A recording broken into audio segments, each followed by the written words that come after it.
C'è un'infermiera sola con un figlio alla quale viene negato il part-time, un'operaia che non riesce a ottenere 10 minuti di flessibilità per portare il bimbo all'asilo nido, una neolaureata licenziata durante il periodo di prova perché rimasta incinta. E poi tutte le donne costrette ancora oggi a firmare in bianco al momento dell'assunzione una lettera di licenziamento. Insomma, storie di ordinaria discriminazione. Così le chiamano le protagoniste di questo libro Attacco alla maternità, una ricerca commissionata dalla consigliera di parità della provincia di Venezia per fotografare le difficoltà di chi oggi cerca di essere lavoratrice e madre.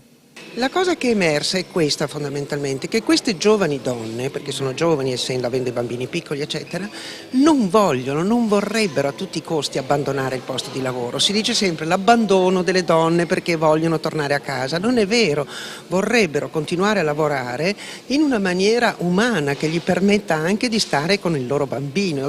Da una parte dunque la spinta a fare figli in un paese dove la natalità è da anni ai minimi, dall'altra il retaggio culturale delle aziende che spesso vedono la maternità come un danno. Di tutti i casi denunciati alla consigliera di parità che a Venezia esiste dal 2003 e assiste gratuitamente chi subisce discriminazioni di genere, il 75% riguarda proprio donne che con la nascita del primo o del secondo figlio subiscono un peggioramento delle condizioni lavorative, se non la vera e propria esclusione. Eppure ci sono già norme che prevedono aiuti e finanziamenti alle imprese, come la legge 53 del 2000. Ancora poche però le aziende che vi fanno ricorso. Aziende l'hanno fatto? Aziende l'hanno fatto, la più famosa sul nostro territorio è l'Aprilia.